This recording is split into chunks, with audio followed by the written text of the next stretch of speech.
cierto?, diagnóstico terapéutico tiene que estar respaldado por estudios de investigación serios, ¿no es cierto? Y nosotros tenemos que apoyarnos en los estudios de investigación serios. Ahora, ¿dónde están, no es cierto?, en las revistas de publicación internacional y también en la web, están en la web. El respaldo nos da solidez en nuestras decisiones y también nos da argumentos como para en algún momento discutir con otro profesional la terapéutica que estamos implementando, ¿no es cierto? Entonces, es un empleo consciente, explícito, inteligente de lo que es la evidencia científica. Estamos respaldados por eso, no estamos respaldados por la creencia, ni por la experiencia, ni por el capricho, ¿no es cierto? Entonces, este es el ejercicio actual de la profesión en el mundo, ¿no? Y esto debe enseñarse ya desde la facultad, ya desde farmacología. La siguiente. El objetivo es tomar decisiones en terapéutica, apoyado en esto, pero de manera sólida y de manera individualizada, ¿no? Dice, en los últimos años se ha constituido una herramienta útil que ayuda a tomar decisiones sólidas respecto al problema de salud de un paciente, ¿ya?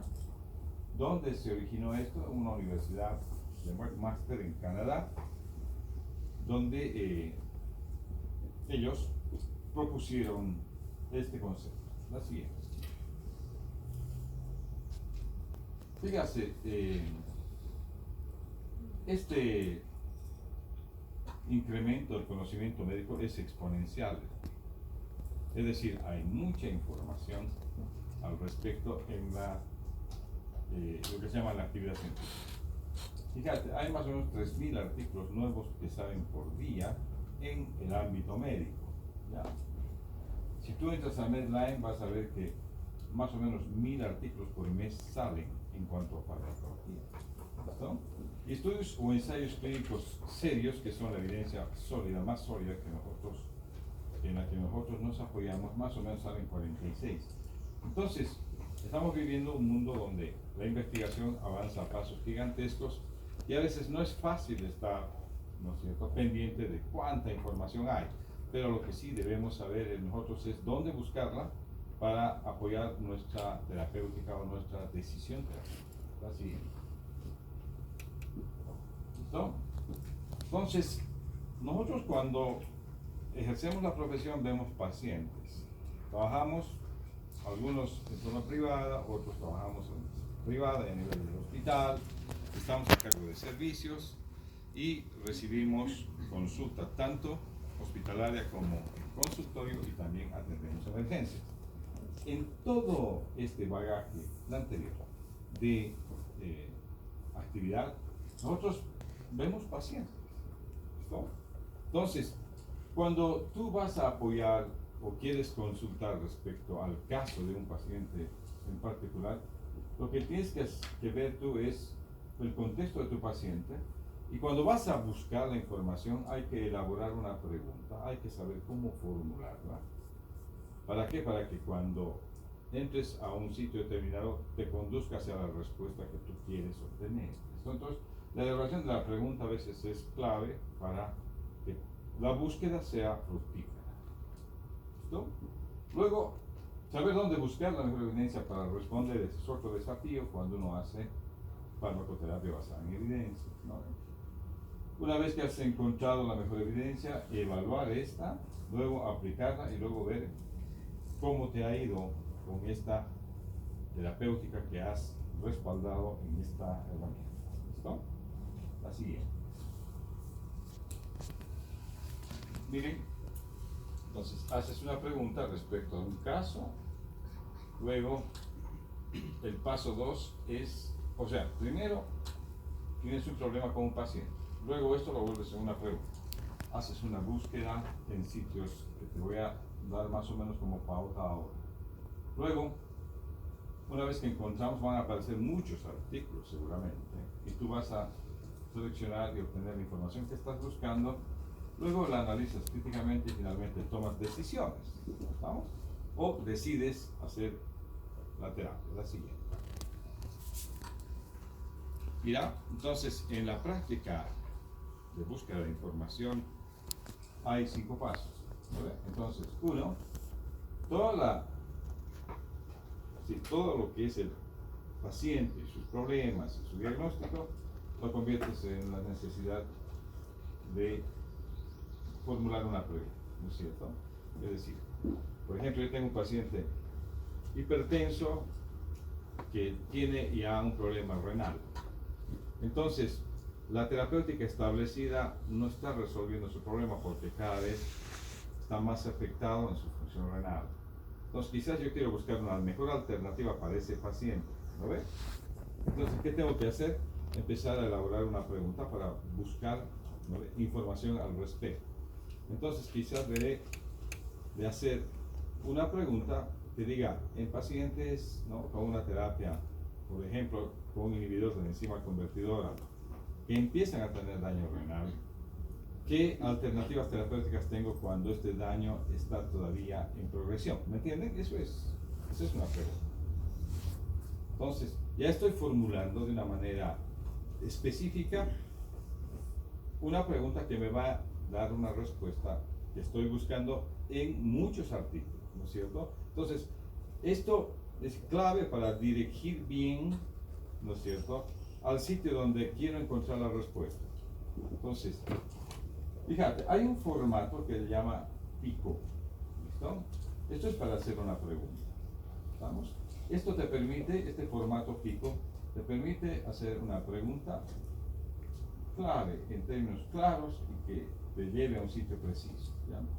Está compuesta por 4 elementos, esta pregunta. PICO. P significa paciente, I significa intervención, C es comparar y finalmente el O es el resultado clínico que estás buscando. ¿Listo? Entonces, esta pregunta nos enseña a diseñar una estrategia de búsqueda eficiente, por lo tanto, no perdemos mucho tiempo.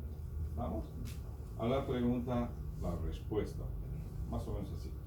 Pero tu pregunta tiene que tener el problema del paciente, la intervención que estás considerando, qué quieres comparar y finalmente el resultado clínico que quieres valorar.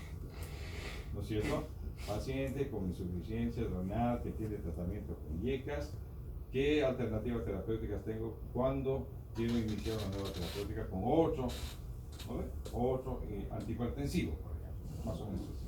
Entonces, esto te da lugar a una búsqueda eficiente y también una respuesta eficiente. La siguiente. Mira, por ejemplo, aquí está. En un adulto con enfermedad cardíaca, el añadir un inhibidor de enzima convertidora a su tratamiento actual reduce la mortalidad, por ejemplo. Esa es una buena pregunta, ¿no es cierto?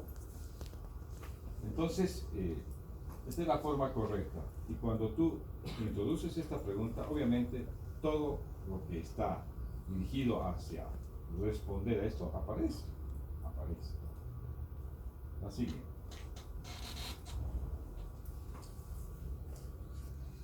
Los 4 puntos de una pregunta. Y esto se llama la anatomía de la pregunta.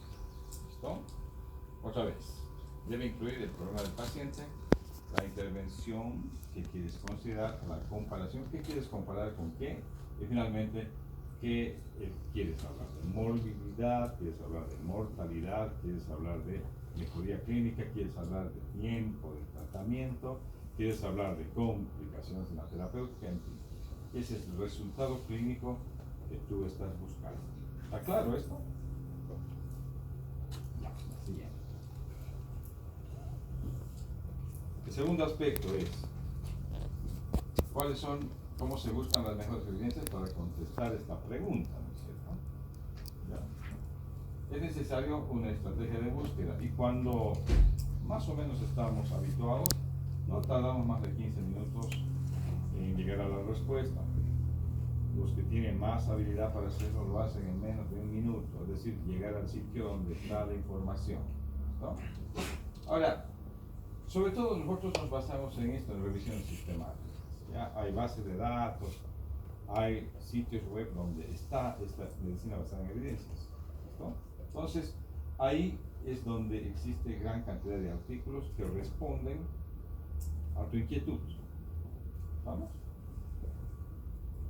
Ahora, ¿con qué frecuencia hay que hacerlo? Cuando hay pacientes no solamente muy complicados, sino cuando quieres evaluar tu terapia y ves de que lo que haces no está dando muy buen resultado, ¿me entienden? Es decir, por eso que uno tiene que investigar, uno tiene que, en lo que hace uno, en la especialidad de cada uno, hay que hacer investigación, ¿no es cierto? Ponte, nosotros hacemos profilaxis, yo soy cirujano, yo hago profilaxis con cefazolina, que es una cefalosporina de primera generación, quirúrgica para evitar la infección, ¿ya? Y lo hago cuando voy a hacer cirugías programadas, ¿listo? Ahora, hasta ahora me ha resultado muy buena la cefazolina, pero hay artículos que dicen que ya no es tan eficiente, ¿no es cierto? Cuando su uso es masivo, un antimicrobiano va perdiendo efectividad, eficacia, ¿no? Entonces, hay artículos que dicen que la cefradina por vía intravenosa está sustituyendo a la cefazolina. Y hay otros artículos que dicen que las cefalosporinas de segunda generación quizás son una mejor alternativa porque la profilaxis es más efectiva, ¿no es cierto? Si hay esa duda, yo voy revisando sistemáticamente y hasta ahora los artículos que he encontrado siguen respaldando a la cefazolina como el mejor fármaco para realizar profilaxis en cirugía, ¿entienden? Entonces sigo utilizando cefazolina, o sea, mi terapia está respaldada por estudios de investigación, no por experiencia, no por capricho. Yo les voy a contar, y esto me ha pasado acá, yo era estudiante de esta facultad. Había un cirujano, este cirujano nos metía a veces a quirófano a los estudiantes de tercero o de cuarto año y nos hacía operar a veces abdómenes agudos, es decir, ayudar a operar, ¿no? Y este señor le echaba para lavar la cavidad peritoneal suero fisiológico más 2 ampollas de gentamicina. Él en su creencia estaba haciendo una buena medida para evitar, digamos, de que ese paciente pueda tener un absceso residual y haya que reoperarlo. ¿Verdad? Y nosotros decíamos, oiga doctor, ¿y de dónde sacó esto usted, no es cierto? Porque parecía de que él era el único que hacía, entonces estaba un poco descubriendo un nuevo método.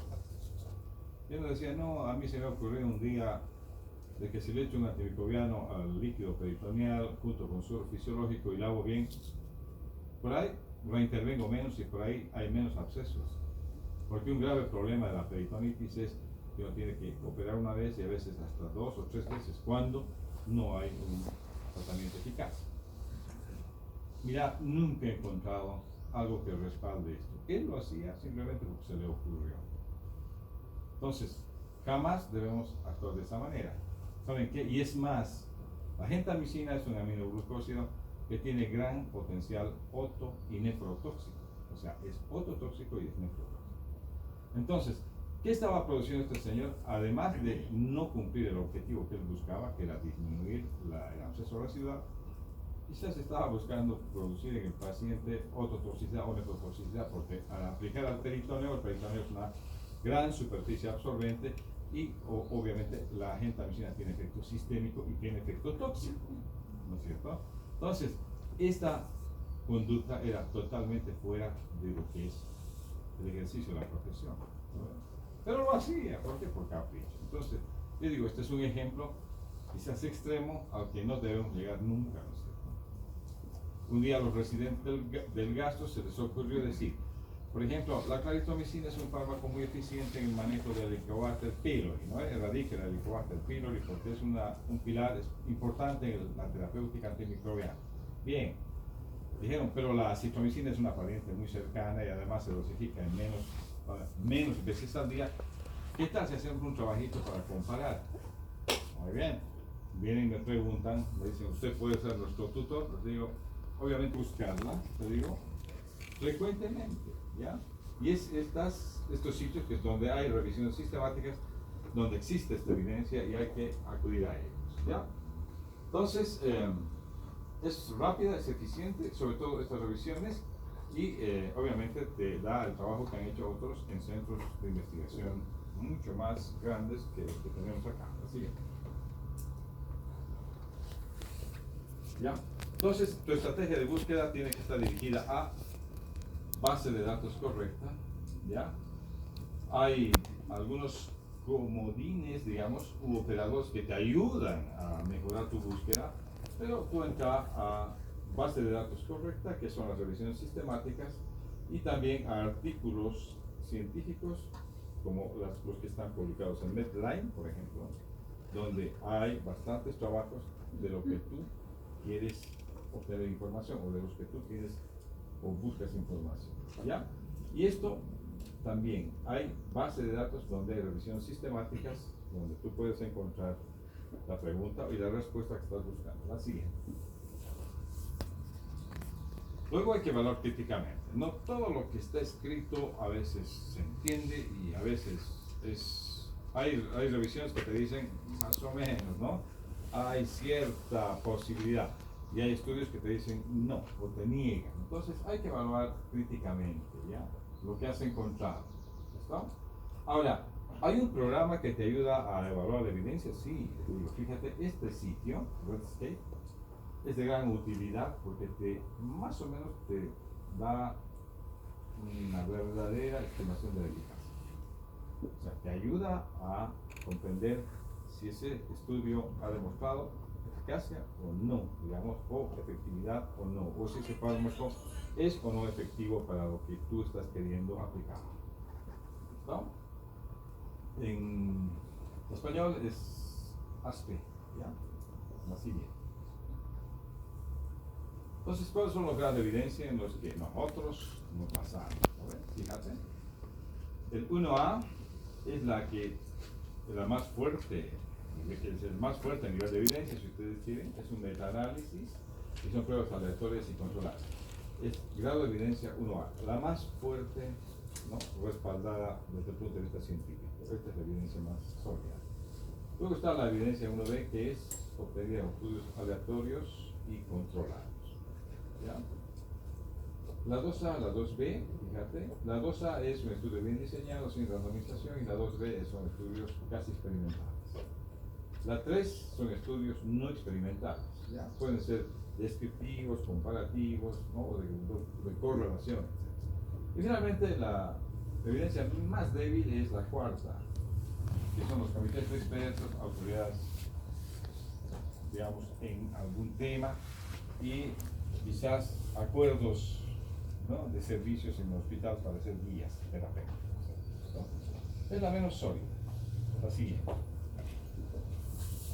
Entonces, si tú quieres ver los grados de recomendación, fíjate, el 1A, 1B, el grado de recomendación, esta es A, sólida, basate en esto, no hay duda. Luego está un grado intermedio que es moderada, el grado de recomendación es moderado cuando estamos hablando de evidencias encontradas en 2A, 2B y 3. Y finalmente, la evidencia es débil, limitada cuando estamos buscando todo lo que está centrado en el nivel 4, ¿ya? En el tipo 4 de evidencia, comités de expertos, opiniones de expertos, recomendaciones que hay a veces en manuales, o, fíjate, a veces la experiencia nuestra que la volcamos y a veces la plasmamos en una prescripción, simplemente basados en nuestra experiencia, ¿no? Una evidencia muy débil, limitadísima, y que comparada con las otras no tiene ningún peso. La siguiente. ¿Ya? Entonces, fíjense, aquí está el sitio que yo recomiendo, ¿no? Hay revistas de colegios médicos especializados, de las asociaciones o sociedades de especialidad, por ejemplo, el American College tiene varias ramas, ¿no es cierto? El British Journal of Surgery, el British Journal of Medicine, también son sitios muy buenos, el Medline, qué sé yo, pero hay una base de datos donde hay metaanálisis muy sólida, es decir, es la base de datos por cráneo, ¿ya? Este es el sitio. Tencent, y busquen que va a ver que se alimenta esto de muchísimos estudios que son metaanálisis, que son estudios grandes, ¿ya? O ensayos clínicos controlados. Entonces, hay clubes de publicaciones, acá hay sociedades científicas, ¿no es cierto? Entonces, ven, la facultad tiene su sociedad científica, ¿no? Tiene agrupaciones científicas. Y quizás ellos son los que más practican esto, ¿no? De buscar evidencia y tratar de hacer algún trabajito y ver qué hay en otros sitios para hacer o no el trabajito, ¿me entienden? ¿Sí? Por ejemplo, hicimos un trabajo experimental hace unos años atrás con chicos para ver si haciendo lo que se llamaba la extracción de hígado de cerdo y manteniéndola una solución llamada de Wisconsin, preservaba mejor el órgano que no haciéndolo, ¿no ve? Entonces hemos hecho ese trabajito, es un trabajo experimental. Y nos fue muy bien, ganó un premio internacional, etc. Pero como te digo, habían hecho eso lo mismo en España con ratones, nosotros hicimos aquí con chanchitos, ¿verdad? Entonces, y más o menos encontramos resultados comparables. Entonces, eso es hacer investigación, pero respaldados también en otros trabajos que pueden ser la antesala de lo que tú quieres buscar, ¿no? Pero hay que hacer investigación. De los clubes estos de sociedad científica, es la aplicabilidad de un artículo, es decir, ver cuán aplicable es, y en esto tienes que ver el contexto en el que tú trabajas y si es posible extrapolar estos resultados y tomar la decisión de hacerlo o no hacerlo. ¿Me entiendes? La siguiente. Entonces, hay si ustedes quieren detalle, el NNT, es el número necesario de pacientes para tratar. Y esto se utiliza como un punto de referencia. De alguna manera, expresa de manera evidente los beneficios o no de utilizar un tratamiento. ¿Listo? Un poco es el precio a pagar para obtener un beneficio. Si vale la pena o no vale la pena, ¿no? Para comparar o ver si ese estudio que tú has buscado está suficientemente respaldado como para que tú empieces ya a utilizar esto de una manera práctica en tu prescripción. Así es. ¿Ya? Entonces, una buena práctica es buscar ensayos clínicos aleatorizados como una referencia estándar para evaluar la eficacia de lo que tú estás buscando. ¿Listo? Dice acá, fíjense, dice, la relevancia clínica del fenómeno va más allá de cálculos aritméticos, está determinada por el juicio clínico, es cierto eso. Nosotros no manejamos resultados aritméticos, manejamos pacientes muy complicados, con un universo de problemas. Pero ahí entra el juicio clínico como la principal herramienta que te ayuda a discriminar, diferenciar y tomar decisiones. ¿No? Y finalmente el quinto paso es evaluar lo que has encontrado y lo que has aplicado, ¿no es cierto? Si te fue bien, obviamente, síguelo haciendo. Si te fue mal, busca otra evidencia, porque por ahí cambiar de rumbo no está mal cada cierto tiempo. ¿Listo? Y con esto habríamos terminado. O sea,